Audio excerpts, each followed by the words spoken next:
tu as l'enchaînement des mondes. Dans l'enchaînement des mondes, tu as Dieu, l'essence divine, l'essence de Dieu. Puis Dieu, il crée les mondes. Alors il y a le monde d'Atsilut. Après le monde d'Atsilut, il est enchaîné au monde de Bria qui est dessous. Après le monde de Yetzira. Après le monde de Asiya. Et le monde d'Asiya, tout au fond du monde d'Asiya, il y a la terre. Et sur la terre elle-même, la partie la plus basse de la terre, c'est quoi? C'est le sol, c'est la terre.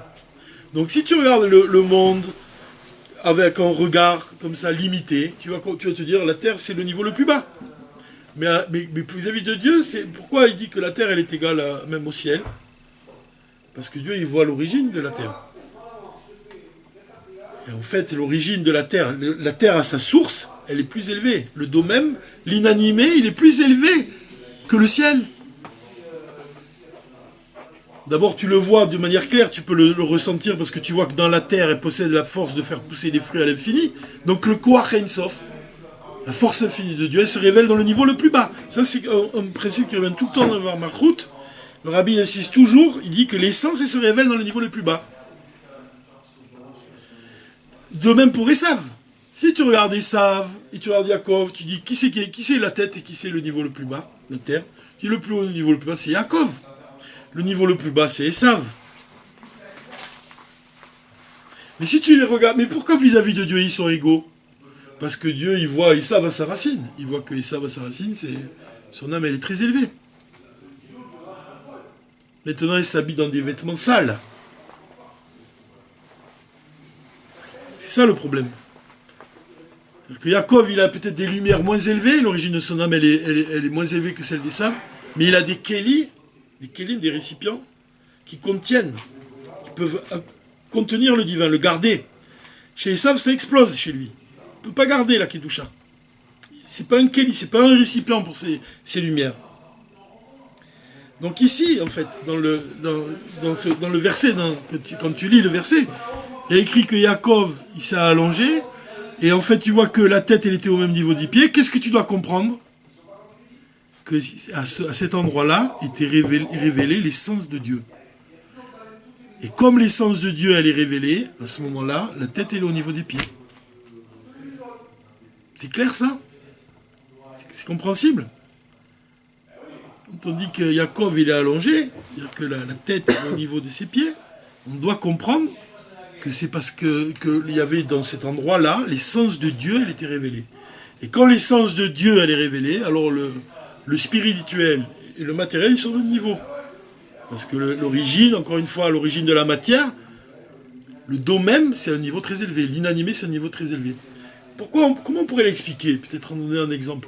Comment tu pourrais expliquer que la pierre, elle est très élevée? Pourquoi? Pourtant, il n'y a pas de vie dans la pierre. Quand tu la vois, on dirait qu'il n'y a pas de vie. Le Morazaken dit dans le Tanya, il dit, dans cette pierre-là inanimée, qui ne bouge pas, en fait, il y a une âme de vie. Mais pourquoi on pense... Alors, quand tu vois le niveau supérieur au dos même, l'inanimé, c'est quoi le végétal?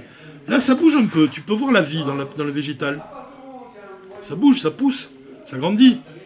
C'est pas inanimé. Après, tu vois l'animal, c'est encore plus il y a encore plus de vitalité. Tu vois que lui, alors lui carrément, il peut bouger d'un endroit à l'autre. Il peut rugir, il peut émettre des sons.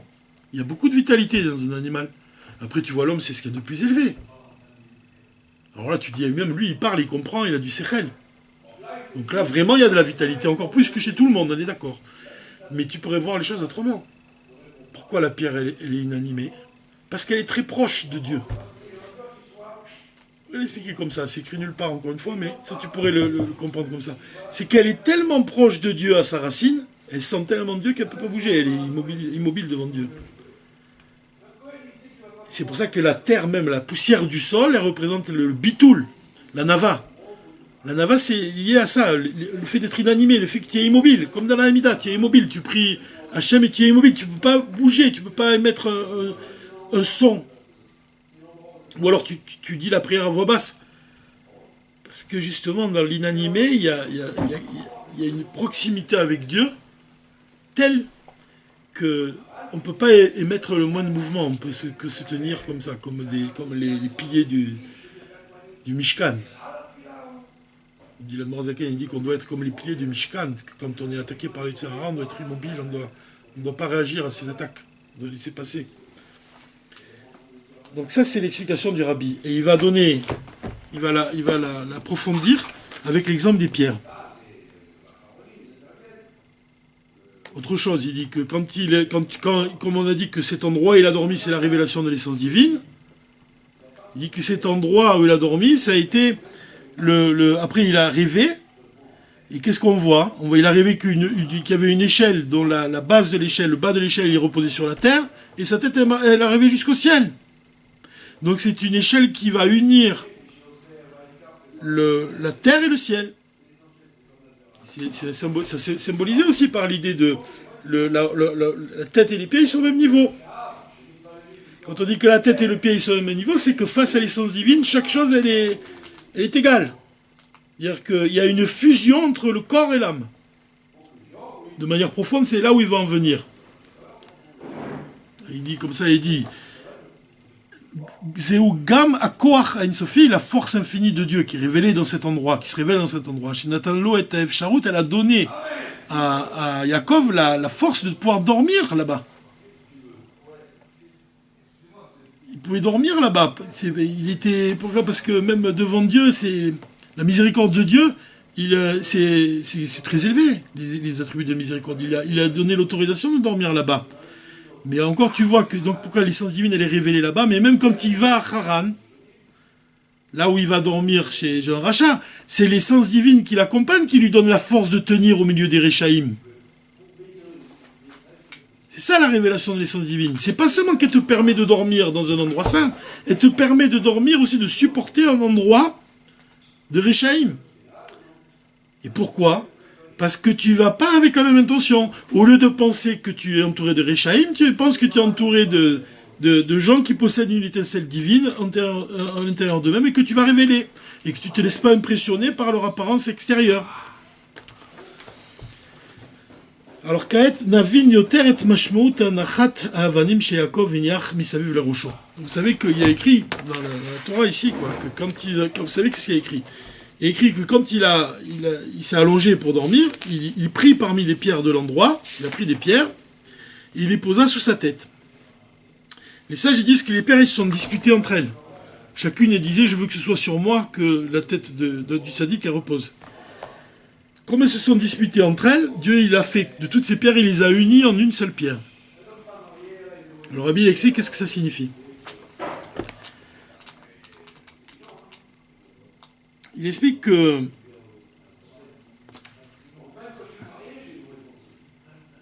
quand Yaakov il a mis les pierres autour de sa tête, elles ont commencé à se disputer. Chacun voulait que le tzaddik repose sa tête sur elle. Donc Hachem Miyad Asa Otam Akadosh Baruch Hu Leven Achat. Il a fait de toutes ces pierres une seule pierre. Alors le rabbi pose la question, en quoi c'est utile que Yaakov y mettait les pierres autour de sa tête précisément, et pourquoi pas autour de son corps? Parce que si tu mets autour de sa tête, tu peux protéger ta tête, mais tu protèges pas ton corps. Alors les sages, ils viennent te dire un enseignement. Il te dit que, en fait, que les sages, ils disent que Yaakov, il entourait aussi son corps de pierre. C'est pas seulement sa tête.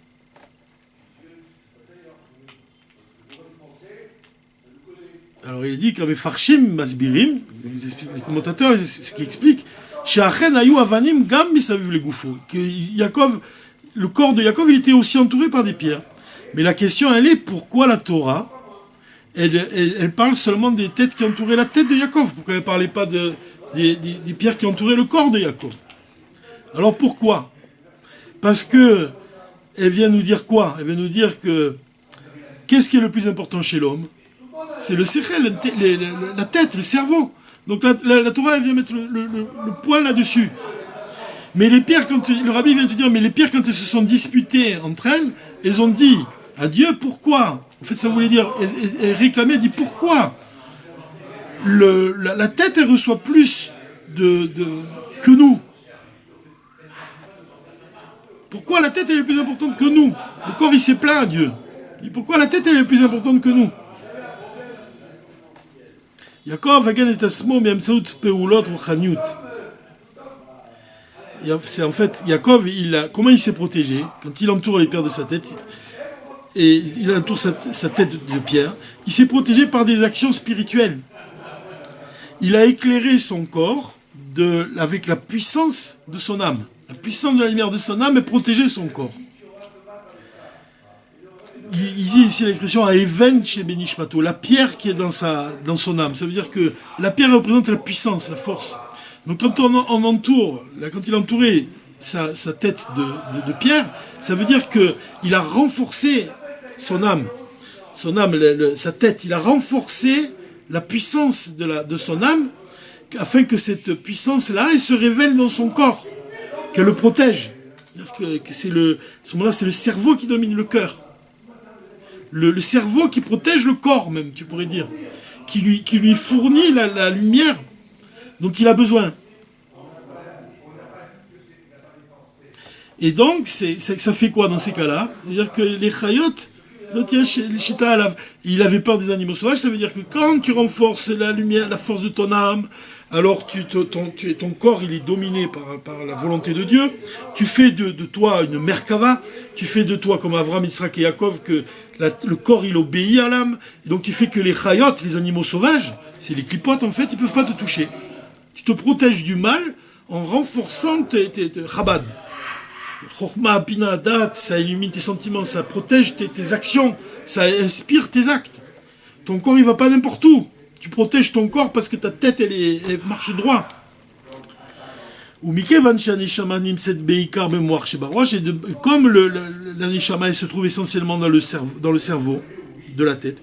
La reine la Torah metzayenet beikar et avanim shayu misaviv les roches. C'est pour ça que la Torah elle vient parler seulement des pierres qui entouraient la tête. Mais là-dessus, les pierres elles sont pleines. Et elles ont dit avanim shayu misaviv les gouffres. Donc ces pierres-là qui entouraient le corps, elles ont dit pourquoi ils reçoivent, la tête reçoit, on reçoit moins que la neshama. Pourquoi nous, le corps, on reçoit moins que la neshama de lumière divine. Et Akadosh Baruch Hu, qui bel et bekashatam, il a entendu la prière du corps.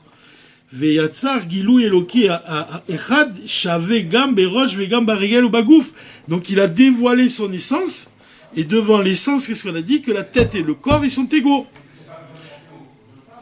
Il a révélé, en fait, l'origine du corps. Quand il a révélé son essence divine dans cet endroit, alors ils devenaient égaux. La puissance du corps, elle apparaît à ce moment-là. C'est ce qui se passera dans les temps futurs, au moment de la Géoula. Le corps, il va dévoiler, on dit que c'est écrit que l'âme, elle sera nourrie par le corps. Alors quand Yaakov il a entouré sa tête de pierre, ça fait allusion au travail de l'homme de renforcer sa neshama. Et c'est la neshama qui domine, qui donne la vitalité au corps. Mais les pierres elles se sont plaintes. Les pierres qui étaient autour du corps, elles ont dit pourquoi nous on reçoit moins? Alors Dieu il a dit, il a dévoilé son essence à ce moment-là. Ça veut dire qu'il a révélé ce qui va se passer dans les temps futurs, qu'ils seront au même niveau. Que l'âme sera nourrie par le corps, que le corps il recevra une lumière égale à la lumière que reçoit l'âme. C'est ça le point essentiel que le rabbi vient nous dire quand il dit que Yaakov il s'est endormi à Beersheba. Il a quitté Beersheba, il est arrivé au mont Moria et qu'il s'est allongé à cet endroit où était révélée l'essence divine. Et quand l'essence divine elle est révélée dans le monde, à ce moment-là, le cerveau, la tête, elle est au niveau des pieds. Et ça, tu le vois aussi même dans un discours de Tzemar Tzedek. En d'autres mots, qu'est-ce qu'il dit de Tzemar Tzedek? Il te dit que dans l'ordre normal des choses, c'est le cerveau qui domine le cœur. C'est-à-dire que Jacob, il entoure sa tête de pierre. Il renforce la force du cerveau. Chabad domine le cœur. Mais au moment de Rosh Hashanah, qu'est-ce qui se passe quand on sonne du chauffard? On sonne du chauffard, c'est quoi? C'est que là, c'est le cœur qui domine le cerveau. C'est-à-dire que là, c'est l'essence divine qui se révèle dans l'âme de l'homme. Et à ce moment-là, il réveille une force qui est au-delà de l'intellect. C'est plus l'intellect qui régit le cœur, c'est le cœur qui domine l'intellect. Pourquoi? Parce que dans le cœur réside, c'est là que se révèle l'essence de l'âme. Et ensuite, elle dispense sa lumière dans le cerveau. C'est pour ça que le Tzemar Tzedek vient te dire que Le monde de Rosh Hashanah ou de Yom Kippour, quand tu cries vers Dieu, c'est un cri qui ne peut pas s'habiller dans les mots, qui ne peut pas s'habiller dans l'intellect. C'est un cri qui vient du cœur, qui est un cri qui est abstrait, qui est beaucoup plus fort. Des profondeurs, je t'ai invoqué. De la profondeur du cœur, je t'invoque. Du plus profond de moi-même, je t'invoque.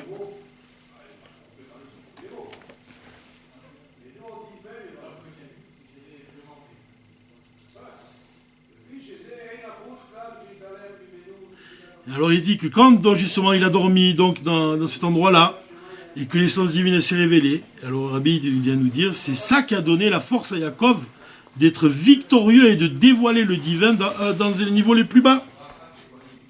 Quand l'essence de l'âme se révèle dans l'âme, quand tu es éclairé par une lumière qui est au-delà de tout, tu es éclairé par le lien qui t'unit à Dieu, qui s'y brille à ce moment-là, là tu es capable d'aller dans les endroits les plus obscurs du monde, tu es capable d'aller à Haran. Et là c'est là aussi que tu es capable d'aller même dans la Parasha Vaishar qui suit, Parasha Vaïtse, d'aller voir Esav.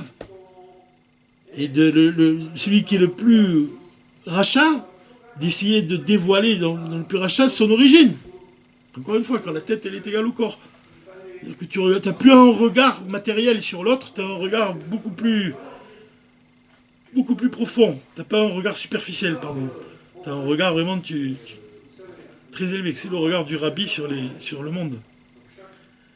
Le rabbi, il unit le corps avec l'âme. Il unit le ciel avec la terre. Il unit un juif avec Dieu. C'est-à-dire que quand il regarde un juif, il voit le divin qui est en lui. Il ne voit pas l'aspect extérieur et superficiel.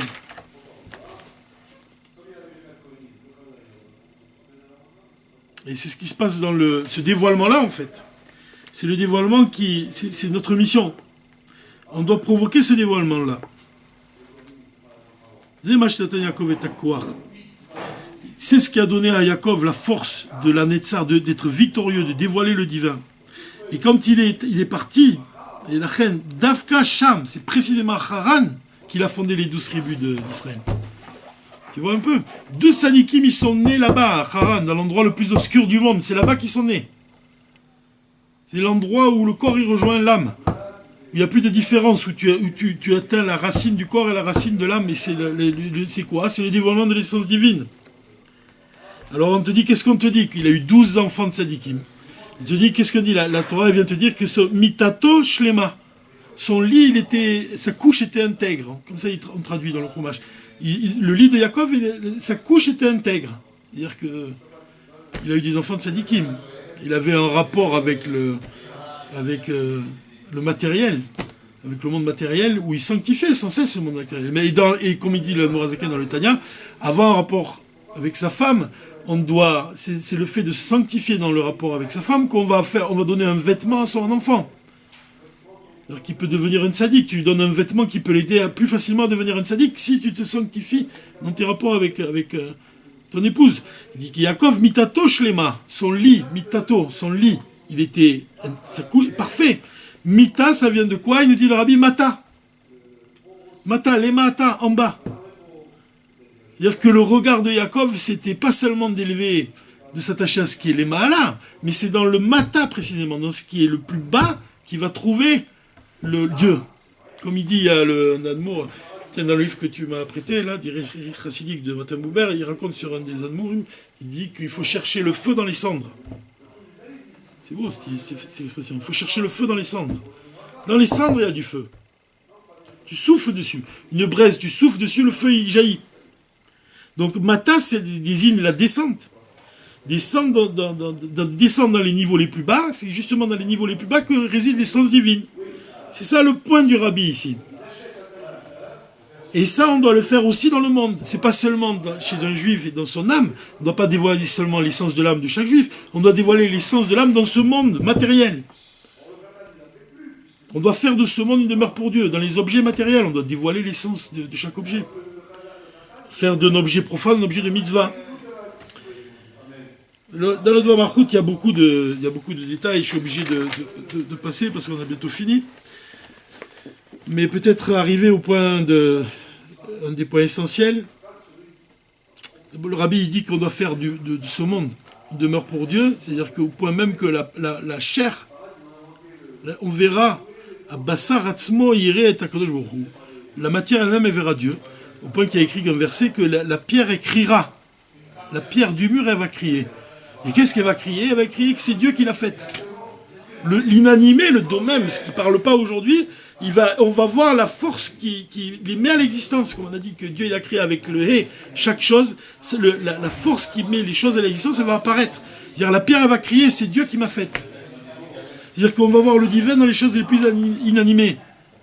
Tu te rends compte? C'est comme si que tu marches dehors, tu sors dehors et l'arbre il te dit, comme il a dit à Adam et Chava, il a dit ne mange pas de mon fruit, il lui a dit. Même l'arbre il te rappelle qu'il y a un Dieu. Donc chaque chose, chaque brin d'herbe, il va parler. Chaque chose de la création, elle va exprimer son amour de Dieu. Le lien entre la création et Dieu, il va apparaître. C'est ça la mission de Yaakov. Et c'est très intéressant parce que j'ai pensé qu'on pouvait dire que le rocher, à la fin de... Qu'est-ce qu'il y a écrit à la fin de ce passage-là? Il dit qu'il a rêvé une échelle et tout. Et on dit que qu'est-ce qu'il a fait des pierres où il a dormi? Ils sont devenus une seule pierre. Et qu'est-ce qu'il a fait? Il dit le verset, il te dit qu'il a pris de l'huile, il a versé. Tu vois, Yaakov se leva tôt le matin, prit la pierre qu'il avait mise sous sa tête, il la plaça comme un monument et il versa de l'huile dessus, sur son sommet. La Morazakan, il explique dans le Torah, il explique la signification profonde, qu'est-ce que ça veut dire. Tu pourrais peut-être dire aussi comme ça, tu pourrais voir les choses aussi comme ça. L'huile représente le divin. Qu'est-ce qu'on a dit? Le divin, c'est Yud, la lettre Yud. Yud, c'est le divin. C'est la première, la cifra de Chokhmah. Et la pierre, c'est quoi? C'est Ekev, c'est le talon. C'est la matière de ce monde. Ekev, la partie la plus basse. L'inanimé, la pierre. Donc le rocher, quand il verse de l'huile, c'est une allusion à son nom. Yud Ekev, Yaakov. On pourrait dire des choses comme ça. Maintenant, le rabbi, il va donner un point, mais on va finir là-dessus, il va parler de la Mor Emsaï. Il va expliquer, il va dire que la chassidoute, elle unit aussi la profondeur de l'âme avec les niveaux supérieurs divins. Et elle donne, et c'est parce qu'elle va nous permettre d'appréhender des concepts divins très élevés, et elle va révéler la profondeur de notre âme, qu'on va être capable nous-mêmes d'unir ce monde-là avec le divin. C'est ça le rôle de la chassidoute. Elle unit la pnimiut, la profondeur de l'âme, nishmato shel Yehudi, immadrigot avec des elokiut, avec des mots divins supérieurs et profonds, venotenet kochot, et elle donne la force donc de l'échaber gam et haolam imakadosh baruch hu. Comment on dit? C'est parce que Dieu, la chassidoute, elle dévoile l'essence de notre âme, que l'essence de notre âme représente la profondeur de nous-mêmes, qu'on va être capable de révéler de ce monde matériel, la profondeur de ce monde matériel. Dit comme la chassidoute Chabad, elle qu'est-ce qu'elle fait aussi? Mechaberet, elle unit le divin avec Chokhmah Bina Dat de l'homme. Elle fait descendre le divin, des concepts divins abstraits, dans l'intellect, qui est matériel. Donc les concepts divins abstraits, c'est comme le ciel. Chabad, c'est comme la terre, puisque c'est un raisonnement, c'est matériel. On a un esprit matériel, un cerveau matériel. Elle unit le ciel avec la terre. Et donc c'est pour ça que le rabbi, il a quelque chose qui dit, que je ne savais pas, j'ignorais. Il dit que c'est le Tzemar Tzedek qui a dit de son gendre, l'Admor Emsaï, que si on lui coupait le doigt, il ne jaillirait pas de son sang, de son doigt du sang, mais il jaillirait de la chassidoute. Alors là, tu vois, on revient au point du départ, quand on a dit qu'un tzaddik, les jours de sa vie, L'Admor Emsaï, il est né le 9 qui se lève et il est parti de ce monde le 9 qui se lève. C'est un chiffre rond.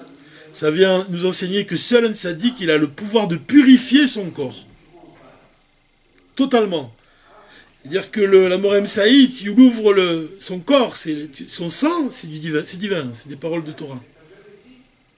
Il arrive à fusionner le divin avec la matière de ce monde, avec la matière de son corps. Voilà qui c'est l'Admor Emsaï. Et voilà, c'est même tous les tzadikim.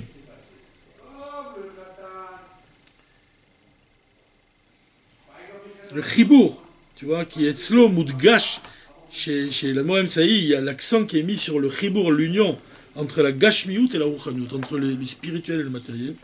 Velachen shlimuto aruchanit baal yede bitui beshlimut gashmit. C'est un point essentiel. Il dit que le lien entre le spirituel et le matériel, il dit que la perfection spirituelle, elle s'exprime même dans la perfection de la matière. Tu vois, comme il arrive à faire, la Morem Saï, et comme les tzadikim, Chabad, tous les maîtres de Chassid Chabad, ils agissent sur la matière de leur corps et sur la matière de ce monde, au point de les élever et d'atteindre la perfection. Et donc la perfection même de leur esprit, elle est égale à la perfection de l'élévation qu'ils ont donnée à la matière.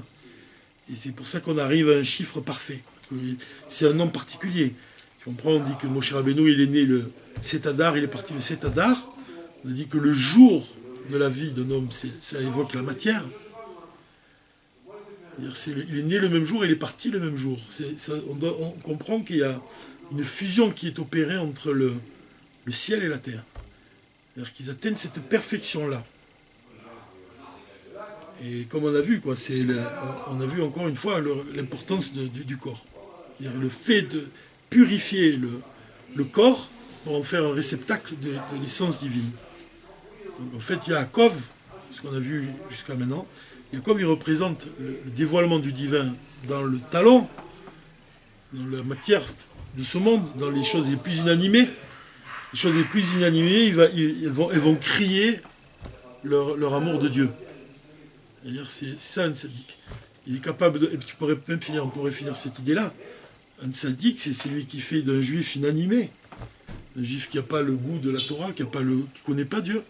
Il va en faire quelqu'un de vivant, vraiment. Voilà, ça s'arrêter là. On a fait